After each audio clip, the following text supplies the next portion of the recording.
하시나니 곧 죄로 말미암아 자기 아들을 죄 있는 육신의 모양으로 보내사 육신의 죄를 정하사 육신을 따르지 않고 그 영을 따라 행하는 우리에게 율법의 요구가 이루어지게 하려 하심이라. 아멘. 할렐루야. 네. 오늘은 제 개인적인 신앙의 간증을 통해서 말씀을 전하는 식으로 말씀을 전하고자 합니다.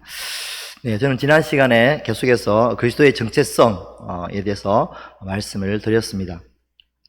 그리스도인이라고 말할 수 있는 그 이유는 영이 다시 살아났기 때문에 그 영을 하나님께서 보시고 그 영을 하나님의 자녀로 삼아주시고 그 영을 통해서 계속해서 하나님의 자녀로서 점점 더 성장시켜 나가는 것이 바로 그리스도인의 정체성이고, 그 영을 살리기 위해서 그리고 우리의 죄를 대신하시고 십자가에 죽으시는 하나님의 아들을 땅에 보내신 하나님의 놀라우신 사랑과 그 은혜를 생각하는 시간을 가졌습니다. 저는 개척을 시작하면서 사실은 중3 때부터 교회를 다니고 했던 한국 교회의 변화와 현장들을 몸으로 느끼면서 살아왔었습니다. 첫 번째는 철저한 중학교 3, 4학년 때부터 교회를 다녔는데요. 포항에 있는 고신척 교회였죠. 철저한 율법주의 신앙 생활을 하면서 대학교 2학년 때까지 신앙 생활을 해왔고요. 그리고 대학교 때는 선교단체에서 또 10년간 있었습니다. 다시 교회로 돌아와서 합동척 한 3년, 3, 4년, 또 순복음교회 또 한 3년, 그리고 기도원 생활 또 한 3년 이렇게 하면서 많은 경험들을 이렇게 하게 되었습니다. 그러다가 개척을 시작을 했는데 고민에 빠졌습니다. 과연 내가 어떤 방식으로 목회를 할 것인가. 고신척의 어떤 그런 신앙의 모습처럼 이 땅은 어차피 더럽고 썩는 그런 세상이기 때문에 하늘나라의 소망 삼고 십자가를 지고 그냥 순종하고 교회 봉사하면서 그렇게 살아갈 것인가, 그런 식으로 신앙의 패턴을, 어떤 교회의 패턴을 잡을 것인가, 또 아니면 선교단체의 신앙생활을 내가 훈련 받아왔던 것처럼 사명이 중요하다. 예수님께서 지상 사명을 주셨기 때문에 그 사명을 완수하는 것이 우리의 해야 할 임무다라는 것을 강조하면서 성도들을 훈련시키고, 그렇게 해서 전도와 이런 어떤 사명 중심의 교회를 할 것인가 고민을 했었고요. 또 세 번째는 순복음교회처럼 3중 축복, 5중 축복 그렇게 하는 것처럼 이 땅에서는 어차피 잘 먹고 잘 살고 복받게 삶을 살다가 처음 가면 그것이 가장 올바른 신앙생활이다라고 그렇게 이끌어 갈 것인가, 또 아니면 기도원에 있었던 것처럼 뜨겁게 이렇게 성령 운동을 하면서 은사 위주로 막 이렇게 그런 어떤 교회를 만들어 갈 것인가, 여러 가지 고민을 참 했던 그런 시간들이었습니다. 그러다 하나님께서 얘기해 주신 것이 바로 하나님 나라라는 개념이었습니다. 서재에 이렇게 책을 보는데 제가 사긴 샀는데, 제목이 좋아서 사긴 샀는데 전혀 읽지도 않았던 책이 하나 보이더라고요. 서철원 교수님이 이제 그 당시에 총신대, 그 당시는 아니지만 총신대 교수가 썼던 하늘 나라, 그 책이 보이길래 제가 읽어봤어요. 읽어보니까 그때부터 뭔가 큰 틀이 잡히는 느낌이었습니다. 그렇구나. 하나님 나라라 하는 큰 틀 안에 십자가도 있고 천국도 있고 순종도 있고 또 헌신도 있고 봉사도 있고 전도도 있고 또 물질적인 복도 있고 다 필요한 도구로서 은사도 있고 다 필요하구나. 이것이 큰 틀 안에, 하나님 나라라는 큰 틀 안에 다 이루어지는 것이구나. 그걸 제가 생각을 하게 되었습니다. 그때부터 하나님 나라에 대한 것을 책을 한 대여섯 권 사가지고 이제 꽂아놓고 연구하고 생각을 했습니다. 그러니까 하나님 나라는 어떤 지역적인, 미국이 하나님 나라다, 한국이 하나님 나라다, 이런 지역적인 개념이 아니라 통치의 개념이라는 사실도 알게 되었습니다. 그러니까 찬송가에 보면 이런 게 있죠. 주 예수와 동행하니 그 어디나 하늘나라. 주님과 동행하는 그 어디나 하늘나라. 그 사실을 내가 깨닫고, 그렇구나. 주님과 동행하는 그 순간들, 어떤 순간이든 그 어느 시간들이든 간에 내가 그 속에 있으면 그것이 바로 하나님의 나라가 내 안에서 지금 이루어지는 것이구나. 그러니까 첫 번째는 내 마음에 하나님 나라가 임해드리는구나. 그래서 깨닫게 되었습니다. 내 마음은, 근데 중요한 것은 내 마음이 하나님 나라가 아니라는 사실이었습니다. 하나님 나라가 내 마음에 있어야 되는데, 내가 하나님 나라의 통치를 받고 살아왔어야 됐었는데 나는 여전히 그 당시에도 사탄의 통치를 더 많이 받고 살아가는 삶을 살고 있다는 것을 알게 되었습니다. 사탄이 정말 나를 어릴 때부터 수없는 시간 동안 죄악 가운데 이리 끌고 다니고 저를 끌고 다니면서 죄악에 빠지게 만들었던 그런 시간들을 있었다는 것을 생각하고, 또 수없이 그 속에서 정죄감에 시달리고, 그리고 더 심했으면 자살까지 생각하는 그런 시간들이 쫙 이렇게 지나와 느껴졌습니다. 생각이 들었습니다. 그런 중에 제가 이렇게 사탄이 나를 가지고 놀 수 있었던 이유를 내가 알게 되었습니다. 그것은 바로 첫 번째로 가장 자라올 때부터 나에게 자리 잡고 있었던 바로 내면의 상처였다는 사실을 알게 되었습니다. 사탄은 나에게 엄청난 성장기 때의 상처를 가지고 주었다는 사실이었습니다. 정말 그전에는 그래도 그냥 착하게 이렇게 남들에게 피해 안 주고 최대한 잘해주려는 좋은 사람으로만 살아왔다고 생각했지만, 사실은 엄청난 죄악 가운데서 넘어지고 쓰러지고 그런 삶들을 살아왔고, 그것이 환경적인 그런 환경에 있었던 것이 바로 내 속에 있는 큰 상처들의 원인이었구나 사실을 알게 되었습니다. 제가 얼마 전에 유튜브를 보게 되는 중에 청소년 성상담을 하는 여자 목사님이 나오셨더라고요. 그래서 그 간증을 듣게 됐는데, 그 목사님은 아이들이 성이든 또 다른 어떤 것에 중독에 빠져, 요즘 게임 중독에 많이 빠져 있잖아요. 그죠? 어제가 월요일 날에 제가 아이들과 함께 이제 그 놀이공원에 가면서 뒤에서 막 하는 이야기를 들었어요. 그랬더니 어떤 놈은 새벽 5시에 일어나가지고 게임을 했다 가는 거예요. 왜 자꾸 조는 거예요. 왜 자꾸 조냐 이랬더니 새벽 5시에 일어났대요. 네가 왜 새벽 5시에 일어났냐? 게임 하려고요. 엄마가 게임을 못하게 하니까 5시에 일어났으라도 게임을 해. 야, 니 그 열심으로 공부를 했으면 네가 정말 뭐라도 되겠다 그렇게 이야기했는데, 아이들은 그렇게 완전히 게임에 몰입을 하고 있더라고요. 아무튼 간에 이렇게 어느 곳에 중독에 빠지는 이유는 아이들이 자랄 때에 결핍이 있었다는 사실을 이야기를 했습니다. 그러니까 자신도 어릴 때 아버지가 폭력을 많이 행했고, 그래서 엄마를 막 술 먹고 패고 이러니까 결국에는 이제 엄마하고 이혼을 하게 되고, 그러다가 아버지가 병에 걸리게 되고, 그리고 그런 것을 보고 자라왔던 자기들도 자기 자신 여자지만 폭력적이고 교회에서 말썽을 일으키는 그런 아이로 자라왔다고 합니다. 그러다가 자란 후에는 일중독에 빠지게 되고, 그러다가 이제 회개하고 전도사가 되어서 사역을 하고 있는데, 이웃교회에 여학생이 자기에게 상담을 하러 왔다. 그래서 무슨 상담이냐니까 자기가 교회에서 성폭행을 당했다라는 거죠. 근데 문제는 심각한 것은 자기 교회 교인이 아니니까 이것을 자기가 이렇게 학생을 케어할 수 없어서 부담이 되니까, 너 교회 목사님 있지 않느냐, 가서 그 교육자 목사님한테 상담을 해라 그랬더니 그 아이가 그 교회 그 목사님한테 폭행을 당했다고 이야기를 하는 거예요.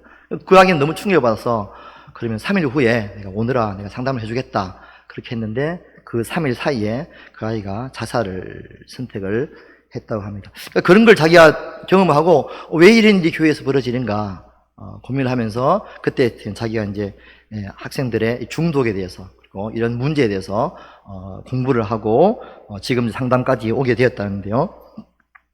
그러니까 대부분의 성이든 이든 중독에 빠지는 이유는 어릴 때부터 애정 결핍, 사랑 결핍, 그러니까 결손 가정에 있는 아이들이 대부분 다 많이 있고, 또 가정의 어떤 환경이나 이런 부분에 의해서 아이들이 중독에 빠진다는 것을 자기가 발견을 했다고 하였습니다. 저도 사실은 마찬가지였습니다. 어릴 때 부모님이 맞벌이를 하셨기 때문에 학교에서 집에 갔다 오면 아무도 없는 거예요. 그냥 텅 비어있는 집에 가방을 던져놓고 텅 비었으니까 그냥 뭐 쓸쓸하게 혼자서 밥을 해먹고, 날로 이렇게 석유 난로 꼬집혀가지고 계란 후라이 해가지고 이렇게 밥 볶아 먹고 그런 기억들. 그리고 밖에 나가서 그냥 뭐 있고. 그러니까 그 당시에 중학교 6학년 때 제가 가장 하고 싶었던 말이 뭐냐면, 엄마 학교 다녀왔습니다 말하는 해보는 거였어요. 그러니까 학교 엄마가 맞이해주는 그것이 너무나 그리웠던 그런 생각들이 참 많았습니다.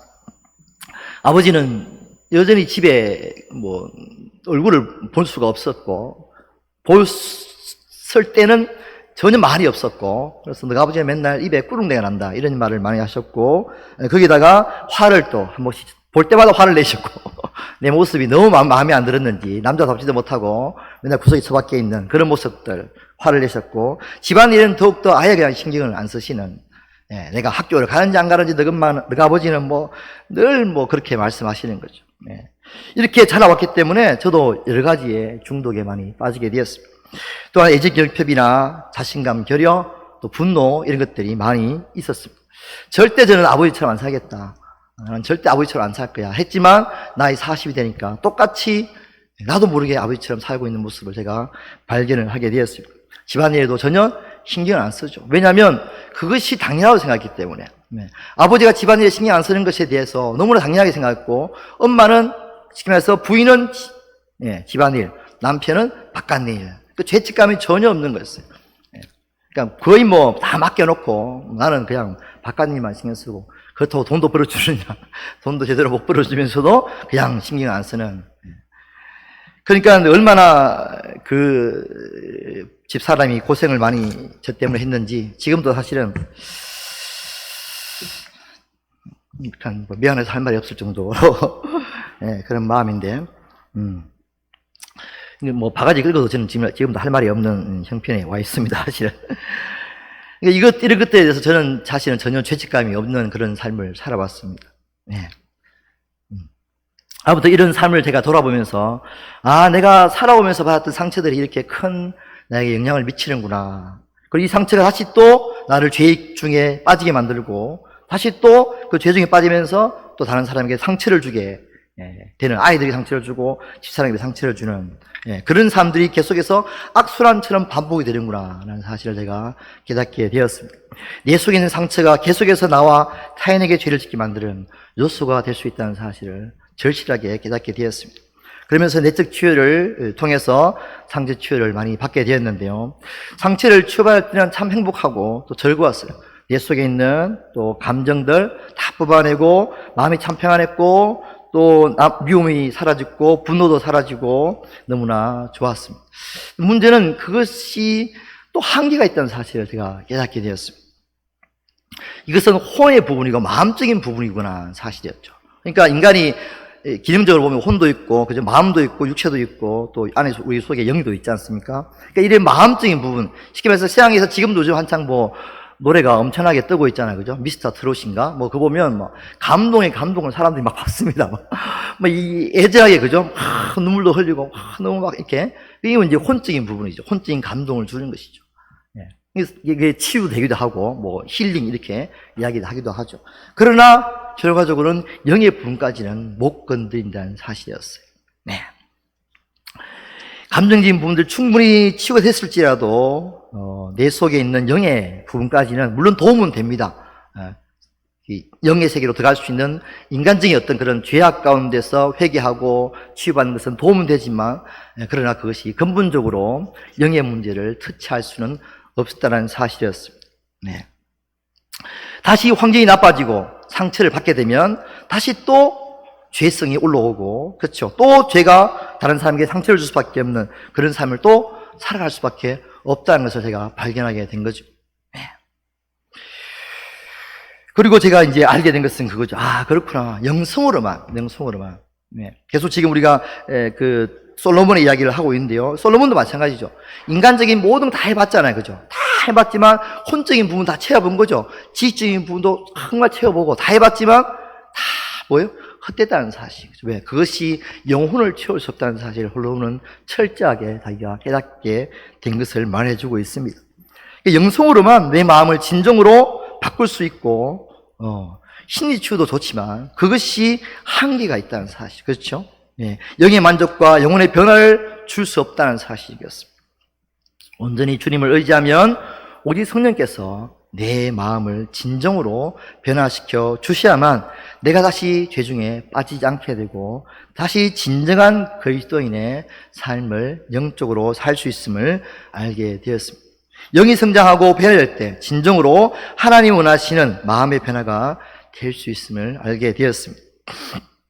결과적으로 성령께서 맺혀주시는 성령의 9가지 열매가 내 안에서 이루어주시는 방법은 오직 성령께서 역사하셔야 된다는 것을 알게 되었습니다. 두 번째로 제가 느끼게 된 것은 영적인 삶으로서 가장 중요한 계기가 뭐냐면, 하나님께서 우리에게 주신 이 율법을 주신 이유가 자기 자신이 얼마나 철저하게 죄인인 것을 깨닫게 하시기 위해서 주셨다는 것을 알게 되었습니다. 그러니까 그전까지는 내 힘으로 율법을 지켜야 되는 줄 알았어요. 특히 고신청은 더 그렇잖아요. 얼마나 철저하게 율법을 지키기를 요구하고 그렇게 삶을 요구를 합니다. 거룩하게 살아가야 된다고 엄청나게 요구를 합니다. 그래서 내 힘으로 율법을 지켜야 되는 줄 알고 열심히 정말 지키려고 애쓰고 노력하고 수고하고 했습니다. 내 마음속에 올라오는 죄성들을 어떻게 없앨 수 있을까 고민도 하고 노력도 했지만, 그러니까 쉽게 말해서 막 눈을 다 뽑아버릴까 손을 잘라버릴까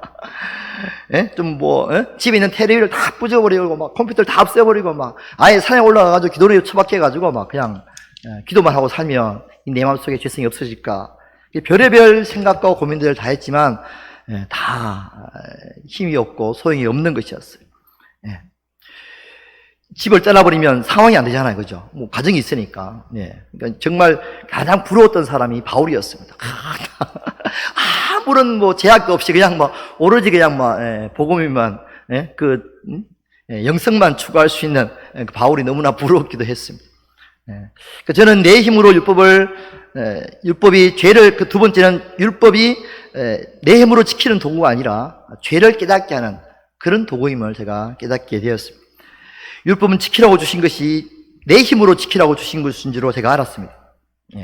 철저하게 지켜서 복을 받는 도구인 줄 제가 알았죠. 그래서 그러다가 지키면 내 마음에 어려운 마음이 드는 거예요.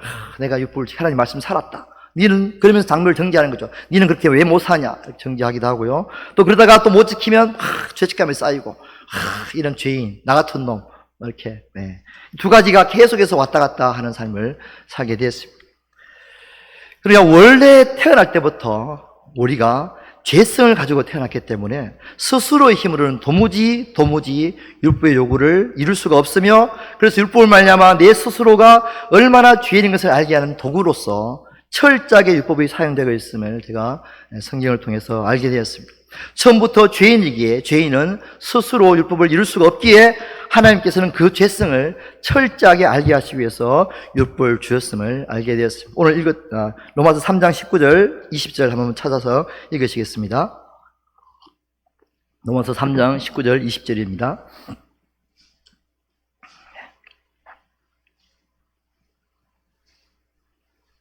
로마서 3장 19절 20절 말씀 같이 한번 큰 소리로 읽으시겠습니다. 우리가 알거니와 무릇 율법이 말하는 바는 율법 안에 있는 자들에게 말하는 것이니 이는 모든 입을 막고 온 세상으로 하나님의 심판 아래에 있게 하려 함이라. 그러므로 율법의 행위로 그 앞에 어렵다 하심을 얻을 육체가 없나니 율법으로는 죄를 깨달음이라. 율법을 스스로의 힘으로 지켜서 그 앞에 하나님 앞에서 어렵다 하실 사람은 아무도 없다는 사실이죠. 그리고 율법을 주신 이유는 율법 아래 있는 자들에게 말하는 것인데 모든 입을 막는 거죠. 왜? 율법을 통해서 하나님 앞에 너희는 철저하게 심판받을 존재라는 사실을 알게 하고, 그래서 결과적으로 예수 그리스도께 인도하는 무학선생으로서의 역할을 율법이 감당하게 하는 것입니다. 나는 철저하게 하나님 앞에 죄인입니다. 오직 예수 그리스도만 나의 의로움이 되십니다라는 것을 고백하게 만드는 역할을 율법이 하고 있었던 것이었습니다.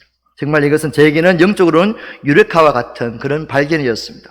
정리를 하면 첫 번째는 내가 정말 내 스스로는 거룩하게 할 수 없는 철저한 죄라는 사실을 깨닫는 발견이었고요. 두 번째는 율법은 스스로 힘으로는 지킬 수 없는 것이며 오직 죄성을 깨닫게 하는 도구로서 라는 사실을 제가 깨닫게 된 것이고요. 세 번째는 그래서 하나님께서 우리에게 성령을 보내주셨구나 사실을 알게 되었습니다. 내 스스로의 힘으로는 도무지 하나님 법에 순종할 수가 없으니 하나님께서 친히 나의 영 성령을 보내주시겠다고 하시고 예수님의 부활 후에 성령으로 만민에게 부여주었음을 알게 되었습니다. 에스겔서 36장 26절 27절 같이 한번 찾아서 읽으시겠습니다. 에스겔서 36장 26절 27절입니다. 에스겔서 36장 26절 27절 말씀입니다. 에스겔 36장 27, 26, 27절 말씀.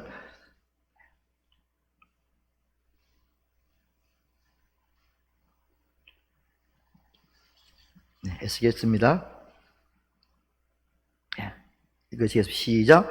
또 새 영을 너희 속에 두고 새 마음을 너희에게 주되 너희 육신에서 굳은 마음을 제거하고 부드러운 마음을 줄 것이며 내 영을 너희 속에 두어 너희로 내 율례를 행하게 하리니 너희가 내 규례를 지켜 행할지라. 그래서 행할지라는 영어로 보면 will이라고 되어 있습니다. 쉽게 말씀드려서 행하게 될 것이다 라는 의미입니다. 즉 하나님께서 우리 가운데 새 마음을 주고 새 영을 주어서 하나님의 율법 요구이신 그 율법을 이루어지게 해주겠다고 약속하신 것이었습니다. 그래서 로마서 8장 3절 4절 오늘 본문 읽었던 말씀 제가 다시 읽어드리겠습니다. 율법이 육신을 말미암아 연약하여 할 수 없는 그것을 하나님은 하시나니 육신이 연약하기 때문에 율법을 지킬 수 없는 것을 하나님이 해주신다는 것이죠. 곧 죄로 말미암아 자기 아들을 죄 있는 육신의 모양으로 보내어 육신의 죄를 정하사 육신을 따르지 않고 그 영 성령을 따라 행하는 우리에게 율법의 요구가 이루어지게 하려 하심이라. 할렐루야. 네. 하나님께서 성령을 우리 마음에 두셔서 우리가 하나님의 법을 행할 수 있도록 해주시겠다고 약속해 주셨습니다. 따라서 우리는 이제 오직 성령님만이 내 심령을 바꿀 수 있으며 하나님의 말씀을 지킬 수 있는 힘과 능력을 주신 분임을 믿습니다. 할렐루야. 네, 이 하나님께 감사와 찬양을 올려드립니다. 우리가 현재적으로 육과 혼이 원하는 그것을 살지 않을 수는 없습니다. 왜? 성령 충만한 삶을 아직 살 수가 없기 때문에 여전히 육이 원하는 것과 혼이 원하는 것들 살아갈 수밖에 없지만, 그러나 우리가 진정으로 이제 지금부터 추구하고 살아가야 될 것은 오직 성령님을 의지하고 말씀과 기도로 하나님이 주시는 영적인 힘과 지혜와 능력으로 아름답고 거룩한 삶을 살아갈 수가 있게 될 줄 믿습니다. 그래서 하나님께서 우리에게 말씀하신 것이 바로 먼저 그의 나라와 그의 의를 구하라. 그다음에 이 모든 것을 너에게 다하여 주시리라고 약속해 주신 것입니다. 하나님 우리에게 영적인 세계, 하나님 원하시는 영적인 나라를 성령을 통해서 구할 때에 너에게 육적인 것도 다 함께 허락해 주겠다고 약속을 해 주셨습니다. 할렐루야. 오직 성령을 의지함으로써 진정한 그리스도인의 삶을 살아갈 수 있는 저와 여러분이 될 수 있기를 주님으로 축원합니다. 할렐루야. 그렇다고 저도 또한 성령의 충만한 삶을 살아가는 존재가 전혀 아닙니다. 그냥 방향인 거죠. 올바른 방향을 우리가 잡고 나아갈 때만이 우리가 흔들리지 않고 신앙생활을 할 수 있기 때문입니다. 이런 삶을 살아갈 수 있기를 주님으로 축원합니다. 아멘. 말씀을 생각하시면서 우리가 또 교회와 각 기관과 목사님과 사모를 위해서 또 우리 자신을 위해서 기도하고 나가기를 소원합니다. 찬양 하나 하고 우리가 기도하겠습니다.